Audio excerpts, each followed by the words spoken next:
자, 우리 이번 강은 차입 원가의 자본화에 대해서 살펴보겠습니다.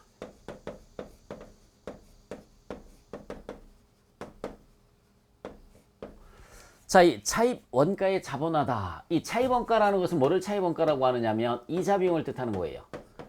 이자 비용을 자본화한다라는 말은 자산 처리해라. 자산 처리해라 라는 걸 우리가 자본화다 라는 말을 쓰는데, 자, 이게 도대체 무슨 말인지 간단한 개념을 먼저 설명을 해드리면은, 이렇게 만약에 건물을 지어요.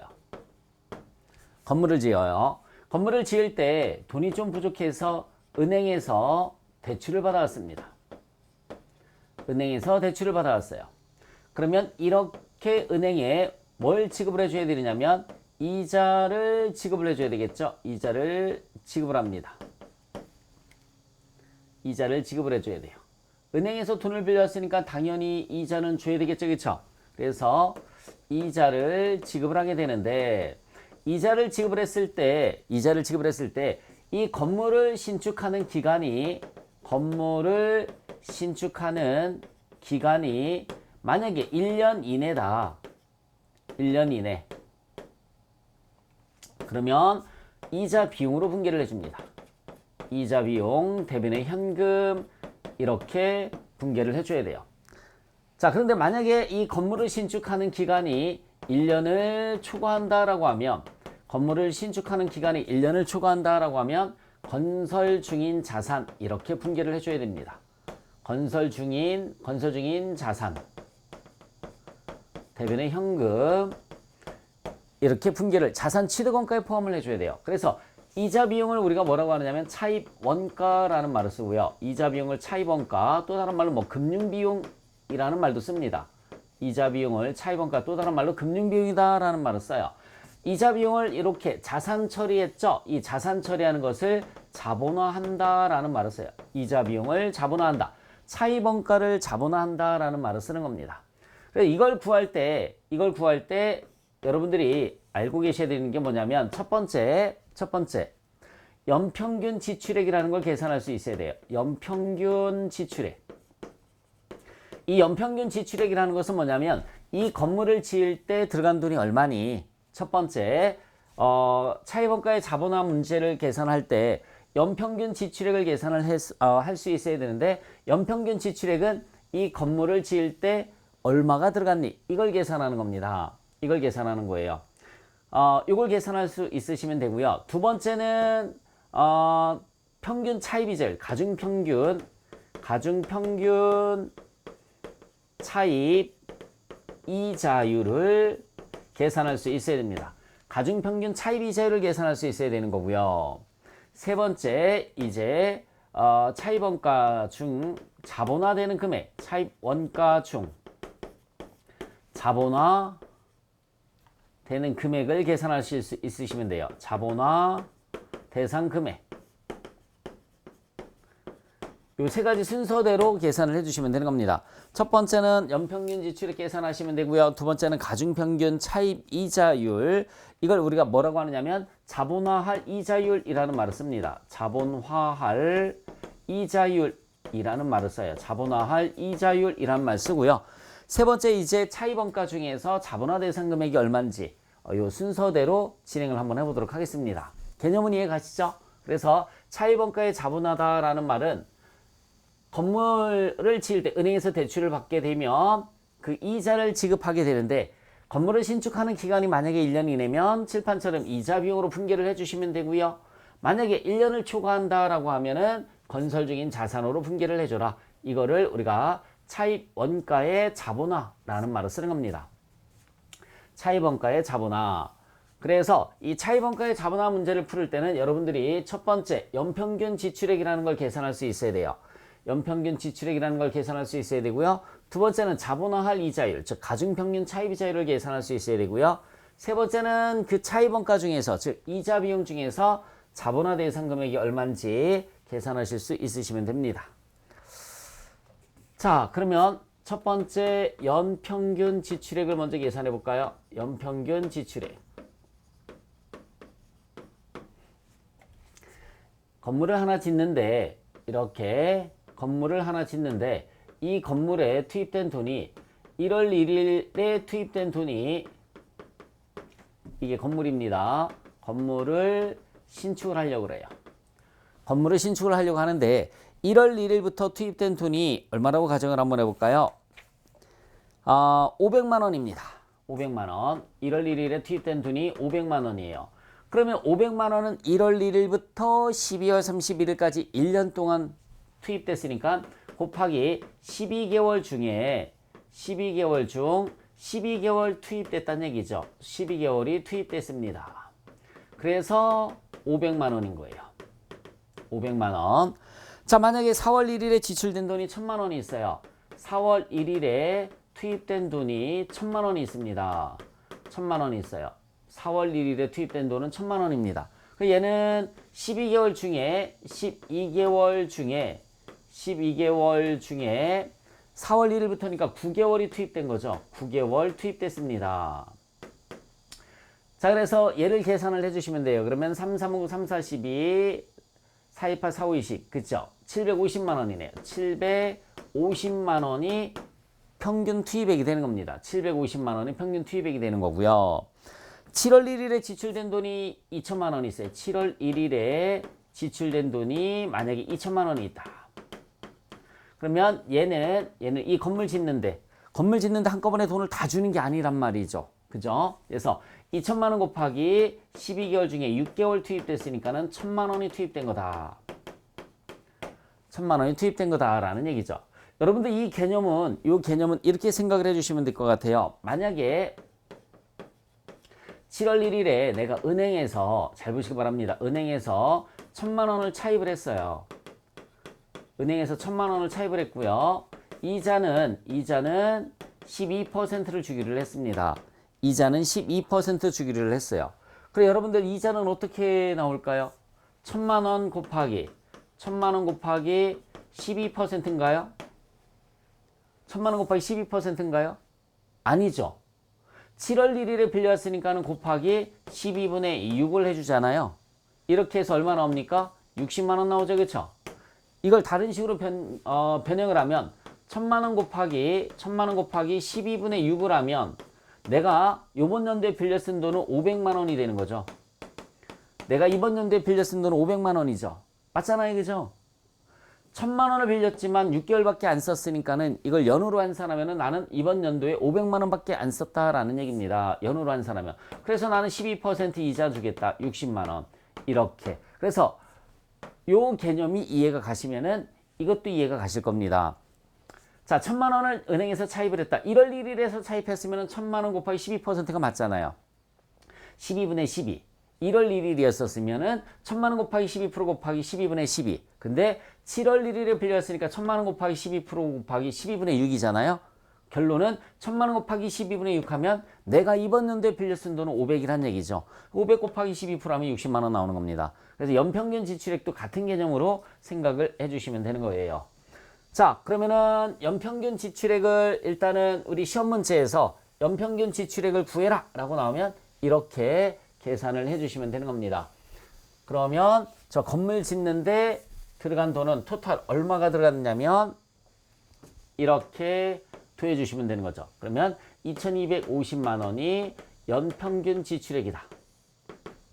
2250만 원이 일단은 연평균 지출액이 되는 겁니다. 자, 두 번째는 차입금 내역을 한번 보도록 하겠습니다. 두 번째는 차입금 내역. 이 건물을 신축하기 위해서 돈을 빌려온 게 뭐가 있나 살펴보도록 할게요. 첫 번째 봤더니 특정 차입금이라는 게 있어요. 특정 차입금. 여러분, 이 특정 차입금은 뭐냐면 저 건물을 짓기 위해서만 빌려오는 돈을 갖다 우리가 특정 차입금이다 라는 말을 쓰는 겁니다. 건물을 짓기 위해서 빌려오는 돈을 특정 차입금이라고 그래요. 그래서 만약에 특정 차입금이 1000만 원이 있다. 4월 1일에 특정 차입금이 4월 1일에 빌려온 게 1000만 원이 있어요. 1000만 원. 이자율은 8%가 있습니다. 이자율은 8%. 자, 두 번째는 일반 차입금이 있어요. 두 번째는 여러분, 일반 차입금이라는 것은 뭐 꼭 건물 신축할 목적이 아니라 회사 영업활동 목적으로 영업활동에 사용할 목적으로 빌려오는 것을 일반 차입금이다 라는 말을 씁니다. 7월 1일에 2천만 원을 빌려 갖고 왔습니다. 7월 1일에 2천만 원을 빌려 갖고 왔어요. 이자율은 6%로 하도록 하겠습니다. 이자율은 6%로 하도록 할게요.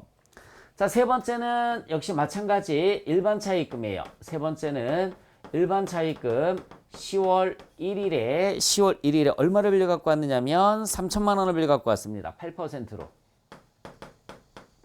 3천만 원을 8%로 이렇게 차입을 했어요.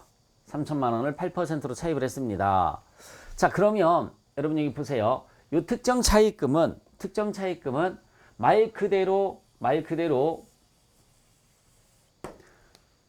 건물을 짓기 위해서만 빌려온 돈이에요. 얘는 따로 계산을 해줍니다. 따로 계산을 해줘요. 그러면 1,000만 원 곱하기 12분의 9를 먼저 이렇게 해주시면 된다라고 그랬죠. 그렇죠? 4월 1일에 돈을 빌려 갖고 왔으니까 1,000만 원 곱하기 12분의 9 하면 750만 원 나와요. 750만 원 곱하기 8%. 그러면 60만 원 나오네요. 8% 하면 60만 원이 나옵니다. 8% 하면 60만 원. 얘는 100% 자본화하면 돼요. 즉 100% 건설 중인 자산으로 분개를 해주면 된다라는 얘기입니다. 건설 중인 자산.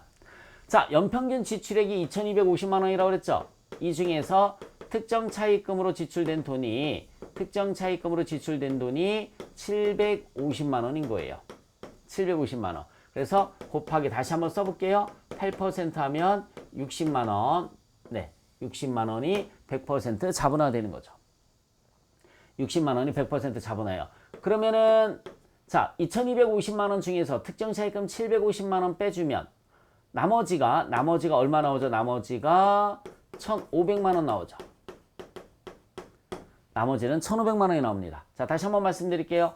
2,250만 원 중에서 특정 차입금 750만 원 빼주면 나머지가 1,500만 원이 나와요. 자, 이제 일반 차입금, 이거는 나머지는 일반 차입금이라고 생각을 해주시면 됩니다. 나머지는 일반 차입금, 네, 이렇게 생각을 먼저 해주시면 돼요. 자, 이것도 계산 한번 해볼까요?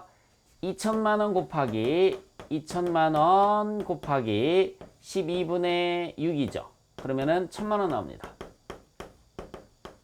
자, 얘는 3천만 원이죠. 3천만 원 곱하기 12분의 3이죠.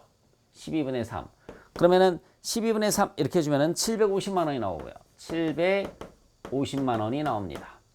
곱하기 이자율이 6%라고 그랬고요. 그러면 60만 원. 곱하기 이자율이 8%라고 그랬습니다. 그럼 얘도 60만 원. 이렇게 나오겠네요. 얘도 60만 원. 그리고 곱하기 여기 봐요.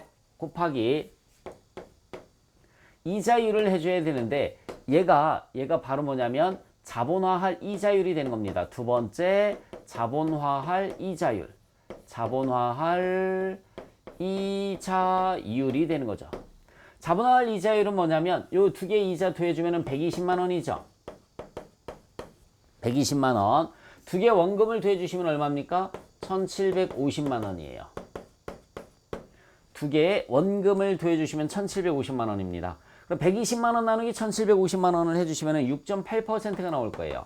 6.8%. 다시 한번 120만 원 나누기 1,750만 원 하면 6.8%가 나옵니다. 두 개 더해서 나누기 2하면 안 되는 거예요. 절대 비율은 더할 수가 없습니다. 절대 퍼센트는 더할 수가 없는 거예요. 우리 수학에서. 그래서 120만 원 나누기 1,750만 원 했더니 6.8%. 여기 6.8% 이렇게 해주시면 되는 거죠. 그러면 1,500만 원 곱하기 6.8% 하면 102만 원. 네, 102만 원이 이렇게 계산이 되는 거죠.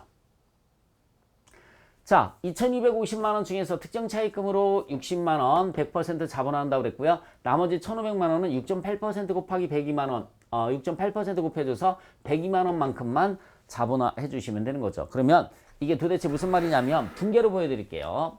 일단은 대변의 토탈 이자 나간 게 얼마일까요? 대변의 토탈 이자 나간 거. 일단 특정 차입금에 대한 이자 나간 게 60만 원 있잖아요. 특정 차입금에 대한 이자 나간 게 60만 원 있어요.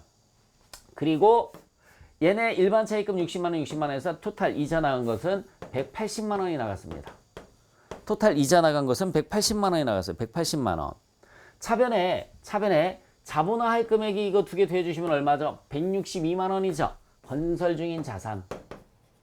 건설 중인 자산이 162만 원이란 얘기입니다. 나머지 18만 원만 뭐로다 분계를 해주시면 되느냐면 이자 비용으로 이렇게 분계를 해주시면 되는 거예요. 나머지 18만 원만 이자 비용으로 분계를 해주시면 되는 거죠. 무슨 말인지 이해 가십니까? 자, 다시 한번 말씀드릴게요. 이제 정리하도록 하겠습니다. 건물을 신축하는데 돈이 얼마가 들었느냐, 그래서 그 돈 들어간 것 중에서 차입금이 얼마가 있느냐, 그걸 먼저 따지는 겁니다. 그래서 1월 1일에 투입한 거 500만 원이 있었으면 곱하기 12개월분의 12개월이니까 500만 원 나오고요. 4월 1일에 투입한 게 1000만 원이 있었으면 12분의 9에서 750만 원이 계산이 되고, 그 다음에 7월 1일에 2천만 원 투입한 게 있으니까 곱하기 12분의 6회면 1000만 원이 연평균 지출액이 된다. 그래서 3개를 더해주시면 얼마가 됐습니까? 2250만 원이 연평균 지출액이다. 됐죠, 여러분? 연평균 지출액은 지워보겠습니다. 이제 복잡해 보이니까. 첫 번째 시험 문제는 이렇게 연평균 지출액을 계산하는 문제가 나와요. 연평균 지출액. 그러면 연평균 지출액 2250만 원은 크게 두 가지로 구성되어 있다. 특정 차입금과 나머지 일반 차입금으로 구성되어 있다라는 얘기예요. 특정 차입금과 일반 차입금. 그럼 차입금 내역을 봤더니 특정 차입금이 4월 1일에 빌려 갖고 온 게 있어요. 특정 차입금이 4월 1일에 1000만 원 곱하기 8%, 1000만 원을 8%로 빌려 갖고 왔습니다. 그러면 1000만 원 곱하기 12분의 9 하면 750만 원 나오죠. 2250만 원 중에서 750만 원만큼이 특정 차입금이구나. 8%니까 60만 원 100% 자본한다고 그랬죠, 그쵸? 이건 지우겠습니다. 그래서 분계를 따로 보여주면은 특정 차입금 이자 지급액이 그죠? 60만 원이에요. 대변에 보통예금 60만 원, 차변에 얘는 무조건 건설 중인 자산 이렇게 분계를 해줘라 라는 얘기입니다. 특정 차입금 60만 원은 건설 중인 자산으로 분계를 해줘라. 이건 지워버릴게요. 특정 차입금은 이제 특정 차입금은 지워버리겠습니다. 위에도 특정 차입금 750만 원은 지워버릴게요. 이렇게 특정 차입금은 지워버리겠습니다. 그럼 이제 나머지 2250만 원 중에서 특정 차입금 금액은 지웠어요. 빼고 나머지가 1500이 나왔단 말이에요. 그러면 나머지는 자, 여기 봐요. 일반 차입금이에요. 일반 차입금. 일반 차입금이 7월 1일에 빌려온 게 2천만 원 있죠. 그러니까 2천만 원 곱하기 12분의 6 하면 1000만 원 나오고요. 1000만 원에 6% 하면 60만 원 나왔어요. 두 번째, 10월 1일에 빌려온 게 3천만 원 있죠. 3천만 원 곱하기 12분의 3, 750만 원 나왔고요. 750만 원 곱하기 이자율 8% 하면 60만 원 나왔어요. 일반 차입금 이자 나간 것은 일반 차입금은요. 일반 차입금 이자 지급액은 두 개 더해줬더니 120만 원이란 얘기예요. 결론이. 일반 차입금 이자는 120만 원입니다. 120만 원 중에 과연 얼마를 건설 중인 자산으로 하고 얼마를 이자 비용으로 할 거냐라는 얘기죠. 요거는 두 개로 나눠서. 그래서 이 건설 중인 자산 구하려고 하면은 잘 보시기 바랍니다. 평균 이자율을 계산을 해주란 얘기예요. 이자 나누기 원금 1750만 원 했더니 평균 이자율이 6.8% 나오죠. 여기다 곱하기 6.8%를 내주시면 되는 겁니다. 1500만 원 곱하기 6.8% 하면 102만 원이 나오니까 얘가 102만 원이구나. 그럼 나머지 18만 원이 이자 비용으로 처리가 되는 거구나 라는 그런 얘기가 되는 거죠. 이해 가십니까? 그래서 차입 원가의 자본화 대상 금액은 세 번째 차입 원가 중 자본화 대상 금액은 얼마냐? 162만 원이다. 자본화할 이자율은 몇 퍼센트냐? 6.8%다. 이렇게 세 가지가 시험 문제 나오는 겁니다. 연평균 지출액은 얼마니? 이거 첫 번째 시험 문제고요. 첫 번째 연평균 지출액은 얼마니? 연평균 지출액은 얼마니? 얘가 첫 번째 시험 문제고요. 두 번째는 자본화할 이자율은 몇 퍼센트니? 세 번째는 차입원가 중 자본화 대상 금액은 얼마니? 이렇게 시험 문제가 세 가지가 나오니까 이거 기억을 해주셨으면 좋겠습니다. 자, 이번 강은 이렇게 해서 차입원가의 자본화까지 살펴봤습니다. 수고하셨습니다.